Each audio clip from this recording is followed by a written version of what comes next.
Hi guys, welcome to my channel. ನಾನು ನಿಮಗೊಂದು ನೀಡಲಿದ್ದು ಟ್ರಿಕ್ಸ್ ಹೇಳ್ತೇನೆ. ಜಸ್ಟ್ ಒಂದು ಸ್ವಲ್ಪ ಚಿಕ್ಕ ವೀಡಿಯೋ ಮಾಡ್ತೇನೆ.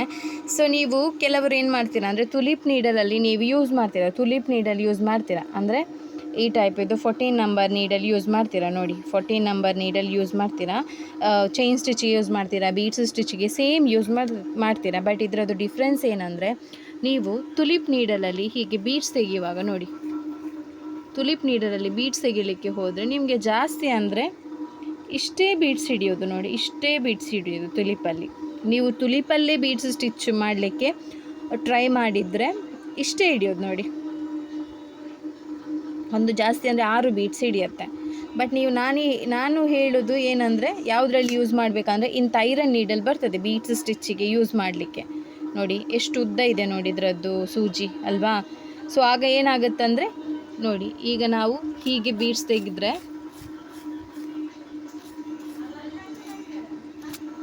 ನೋಡಿ ಎಷ್ಟು ಹಿಡಿಯುತ್ತೆ ಅಂದರೆ ನಿಮಗೆ ತುಂಬ ಹಿಡಿಯುತ್ತೆ. ಇದರದ್ದು ಬೆನಿಫಿಟ್ ಏನಂದರೆ, ನೀವು ನೋಡಿ ಹೀಗೆ ತೆಗಿತೀರಲ್ಲ, ಸೊ ತೆಗೆದು ಇದನ್ನು ಸ್ವಲ್ಪ ಜಾಸ್ತಿ ನಿಮಗೆ ಸ್ಟಿಚ್ ಮಾಡುವಷ್ಟು ಬೀಡ್ಸ್ ಕೈಗೆ ಬರುತ್ತೆ. ಬಟ್ ನೀವು ತುಲಿಪ್ ನೀಡಲಲ್ಲಿ ಏನಾಗುತ್ತೆ ಅಂದರೆ, ಒಂದು 4-5 ಬೀಡ್ಸ್ ತೆಗೆದ್ರೆ ಅಷ್ಟೇ, ಸ್ವಲ್ಪನೇ ಬೀಡ್ಸ್ ಅಂದರೆ ಒಂದು ಇದಕ್ಕೆ ಅಷ್ಟೇ ಬರುತ್ತೆ. ರಿಟರ್ನ್ ನೀವು ತೆಗಿಬೇಕು, ರಿಟರ್ನ್ ಹಾಕಬೇಕು, ರಿಟರ್ನ್ ತೆಗಿಬೇಕು, ರಿಟರ್ನ್. ಆಗ ನಿಮ್ಗೆ ಏನಾಗುತ್ತೆ ಅಂದರೆ ಟೈಮ್ ವೇಸ್ಟ್ ಆಗುತ್ತೆ. ಸೊ ಅದಕ್ಕೋಸ್ಕರ ತುಲಿಪ್ ನೀಡಲ್ ನೀವು ಬೀಡ್ಸ್ ಸ್ಟಿಚ್ಚಿಗೆ ತುಲಿಪ್ ನೀಡಲ್ ಯೂಸ್ ಮಾಡುವ ಬದಲು ಈ ಟೈಪ್ ಇದು ಐರನ್ ನೀಡಲ್ ಯೂಸ್ ಮಾಡಿದರೆ ಬೆಸ್ಟ್. Thank you.